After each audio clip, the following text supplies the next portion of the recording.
What's the deal? What's the deal, YouTube? Steve-O did it with another reaction video. We about to hit you with the Tommy G. He out here looking for motherfucking serial killers. You already know if you're looking for a murder in Chicago. He looking for serial killers in Chicago, man. You looking for a murder in Chicago? Go to Mike Myers' house, man. You already know where he at, man.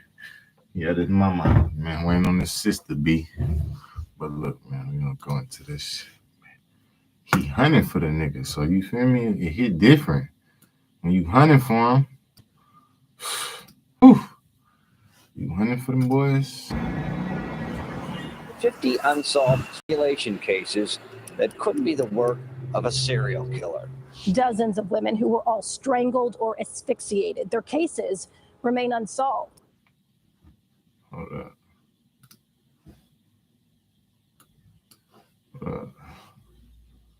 What the fuck, Black? Full screen, Black. What's going, Black? The fuck? My bad, gang. My bad, gang. We fucking up sometimes. Everybody fuck up, nigga. You fuck up. She fuck up. We fuck up. We all fuck up, gang. It's gonna be all right. It's gonna be all right. Serial killer on the loose in Chicago. A lady by the name of Tamala Edwards was found in 210 in a garbage can just like this in this alley 20 years ago. Their bodies were found in vacant lots, abandoned buildings, and alleys, dumped in garbage cans, and some even set on fire. Why do you think they specifically targeted? Have you ever been abducted? Yes. He killed so many women, he don't know how many. Is there one of these killers that you think is doing the lion's share of the killing? Yes. In today's episode, we are investigating the infamous Chicago Strangler, a killer who some experts say has taken the lives of between 50 and 70 women over a nearly 2-decade period, making this person one of the most prolific serial killers in American history. The killer's MO seems to be this. He tends to hunt primarily black women, many of them who are sex workers, and he kills them by strangulation after he lures them into alleyways on the south and west sides of Chicago. The question right off the bat is this: why isn't this being discussed more? Because I'm guessing for many of you watching, this is your first time hearing of a guy who, to put it in perspective, may have killed 3 to 4 times more people than Jeffrey Dahmer. To properly dive into this, we assembled a cast of experts. First, Mike Hammond, a retired Chicago homicide detective who has put dozens of murderers behind bars in his career. Next, Thomas Hargrove, the founder of the Murder Accountability Project, an organization with the country's most complete accounting of unsolved murders. And Thomas is known as a guy that can algorithmically predict with a high degree of accuracy if a serial killer is in your city. Then we got Reverend Hood, a pastor and community leader who has built a network supporting survivors of strangler victims, and Reverend Hood claims to have sat face-to-face to the guy who is the primary suspect of this all. Next up, Rabbi Ben Yosef, a community activist demanding justice for the victims, who takes it upon himself to bring us to some of the murder sites. And finally, we even speak with a family member of a strangler victim and with Chicago citizens who live in the areas where the strangler strikes. Let's get to it.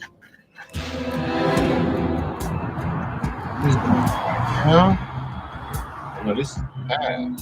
Gotta be. We're going to meet a leader who's been tracking down these murders, trying to bring justice to these victims and their families. In fact, we're very close to a murder site where a murder happened 20 years ago in this alley behind me, and we're going to look into that. How many of these murders are unsolved? Pretty much all of them have been unsolved. And how many are we talking? We're talking 51 plus.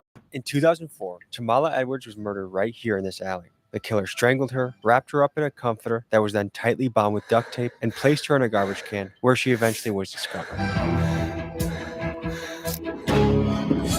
A lady by the name of Tamala Edwards was found in 2210 in a garbage can just like this in this alley 20 years ago. Yep. The way how these murders happen is, as you just said, a graphic example of no regard for human life. To put a human life within a garbage can, to say, I'm going to do this to this person, just goes to show how horrific and how much an outcry and outrage there should be within this city. What comes to mind when people say the Chicago Strangler? I think it's more than one. We believe that it's more than one strangler. I would have felt better if it was said mass murder, something to culminate